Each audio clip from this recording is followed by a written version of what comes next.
आचार्य जी, इन सब चीज़ों से अलग हट के अगर बात करें तो जो आज की युवा पीढ़ी है बहुत भागा दौड़ी है ज़िंदगी में, परेशान है हर एक आदमी। तो आप क्या संदेश देना चाहते हैं कि अध्यात्म से कैसे जुड़ें, धर्म से कैसे जुड़ें और उसका लाभ हम अपनी इस भागा दौड़ी वाली ज़िंदगी में कैसे उठा पाएँ? बहुत अच्छा सवाल किया आपने युवाओं के लिए। देखिए, क्योंकि भारत का जो युवा है वो भारत की 21वीं सदी है, वो भारत का भविष्य है। युवाओं को धर्म से जुड़ करके स्वाध्याय करनी चाहिए। धर्म में का क्या कहा है, तो प्रातः काल उठ के रघुनाथा माता पिता गुरु ना वही माथा। माता पिता का सम्मान करें, परंपराओं का सम्मान करें, अतिथियों का सम्मान करें।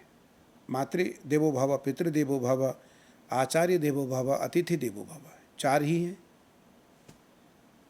तो इन चारों का महत्व इसलिए बढ़ा है, इसमें मैंने एक शब्द और जोड़ा है परस्पर देवो भव। हम अपने सहयोगियों को, हम अपने सनातनियों को, हम अपने प्रेमियों को, हम अपने भक्तजनों को, हम राष्ट्र के हित चाहने वालों को अपना समझें। उससे भी संबंध बढ़ेगा, उससे भी परंपरा और मजबूत होगी, उससे भी राष्ट्र और मजबूत होगा। तो इसलिए जो यूथ है, जो युवा पीढ़ी है, उसको थोड़े से आहार विहार से परहेज करनी चाहिए। एक, माता पिता के, क्योंकि बाढ़े पूत पिता के धर्म, गोस्वामी जी की चौपाई है भी, बाढ़े पूत पिता के धर्म, खेती उपजे आपन कर्मा। पुत्र की वृद्धि माता पिता के आशीर्वाद से हो सकता है, बिजनेस आपके अपने प्रयास से चल सकता है। तो पुत्र सदैव उन्नति करना चाहता है, यदि युवा, तो वो अपने बच्चों, अपने माता पिता से जरूर प्रेम रखें। एक, दूसरा, आहार विहार व्यवहार और कर्तव्य, इन चारों पे जरूर नियंत्रण रखें।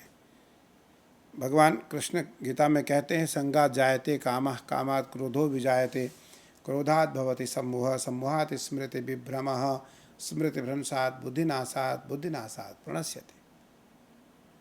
जब हम किसी खराब व्यक्ति को अपने साथ गाड़ी में लेके चलेंगे तो निस्संदेह हमारा यश घटेगा। और मैं अगर अपनी गाड़ी में किसी बड़े व्यक्ति को, अपने सम्मानित व्यक्ति को, प्रतिष्ठित व्यक्ति को लेके चल रहा हूँ, तो निस्संदेह मेरा सम्मान बढ़ेगा। तो उसी प्रकार संग का बहुत महत्व है हमारे देश में। किसकी संगत करनी चाहिए, किसकी नहीं करनी चाहिए। संगात जायते कामा, फिर वहीं से चारों चीज़ की उत्पत्ति होती है। काम, क्रोध, लोभ, मोह, ईर्ष्या, द्वेष, दंभ और कपट, ये सातों चीज़ वहीं से पनपते हैं। फिर वहीं से युद्ध प्रारंभ होता है और वहीं से मित्रता प्रारंभ होती है। तो इसलिए हमें इन चीज़ों पर ज़रूर यूथ को ध्यान रखना चाहिए, क्योंकि आज का यूथ है वो बहुत पढ़ा लिखा हो रहा है। और मुझे लगता है आज के जो बच्चे हैं वो बड़े ही प्रतिभाशाली हैं।